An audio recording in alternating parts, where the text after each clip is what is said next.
కాళేశ్వరం ప్రాజెక్టులోని మేడిగడ్డ బ్యారేజీలో మరోసారి శబ్దాలు ప్రకంపనలు రావటం అలజడి రేపింది. కుంగిన 7వ బ్లాక్లోని 16వ నెంబర్ గేటును పైకి ఎత్తడానికి అధికారులు 2 సార్లు ప్రయత్నించగా బ్యారేజీ కింద భూగర్భం నుంచి భారీగా ప్రకంపనలు వచ్చాయి. దీంతో పనులను తాత్కాలికంగా నిలిపివేశారు. ఎన్డీఎస్ఏ సూచనల మేరకు ఎన్జీఆర్ఐ రీసెర్చ్ బృందం నేడు మేడిగడ్డకు వెళ్లనుంది. కాళేశ్వరం ప్రాజెక్టులోని మేడిగడ్డ బారాజు భవిష్యత్తు ప్రశ్నార్థకంగా మారింది. బారాజు వద్ద మళ్లీ భారీగా శబ్దాలు ప్రకంపనలు రేపుతున్నాయి. 7వ బ్లాక్లోని 16వ గేటు ఎత్తుతుండగా భారీ శబ్దం వచ్చింది. బారాజు కింద భారీగా గొయ్యి ఏర్పడినట్లుగా అధికారులు అనుమానిస్తున్నారు. దీంతో గేట్లు ఎత్తే పనులు తాత్కాలికంగా నిలిపివేశారు. పనులు కొనసాగిస్తే బారాజుకి ప్రమాదం ఏర్పడే అవకాశం ఉందని అధికారులు అంచనా వేస్తున్నారు. జియోఫిజికల్ టెక్నికల్ టెస్టుల తర్వాతే మరమ్మతులు చేపట్టాలని భావిస్తున్నారు. గోదావరికి భారీగా వరద వచ్చిన సమయంలోని మేడిగడ్డ బరాజులోని పలు పిల్లర్లు దెబ్బతిన్నాయి. పునాదుల కింద నుంచి భారీ ఇసుక కొట్టుకుపోయింది. దీంతో 12 నుంచి 15,000 క్యూబిక్ మీటర్ల పరిమాణంలో భారీ బొరియ ఏర్పడి ఉండవచ్చునని అధికారులు అంచనాకు వచ్చారు.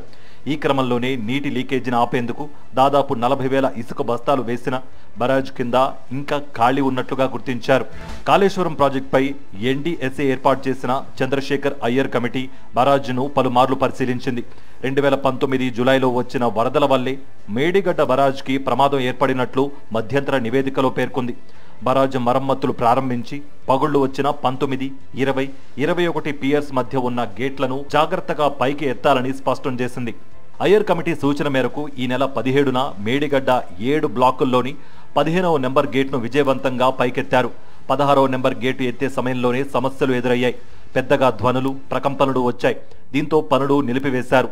కొన్ని గంటల వ్యవధిలోనే మరోసారి 16వ నెంబర్ గేటు ఎత్తడానికి ప్రయత్నించగా మళ్లీ ప్రకంపనలు రావడంతో పనులు నిలిపివేశారు. జియోఫిజికల్ టెక్నికల్ టెస్టులు చేసి భూగర్భంలోని ఖాళీలను పూడ్చివేశాకే గేట్లను పైకెత్తే పనులు చేపట్టాలని నిర్ణయం తీసుకున్నారు. టన్నుల కొద్దీ బరువుండే గేటును పైకెత్తే క్రమంలో పునాదులపై ఒత్తిడి పెరుగుతుందని, బోరియ కారణంగా బ్యారేజ్ మరింత కుంగిపోవచ్చునని ఆందోళన వ్యక్తమవుతోంది. ధ్వనులు, ప్రకంపనల నేపథ్యంలో మేడిగడ్డతో పాటు అన్నారం, సుందిళ్ల బారాజుల పునరుద్ధరణపై సూచనలు, సలహాలు అందించేందుకు నిపుణుల కమిటీని ఏర్పాటు చేశారు. నీటిపారుదల శాఖ విశ్రాంత సిఈ కె శ్రీకాంత్ కన్వీనర్ గా మరో 4 సభ్యులను కమిటీలో నియమించారు. వీరు 3 బరాజులను సందర్శించి సమగ్ర అధ్యయనం చేశాక నివేదిక అందిస్తారు.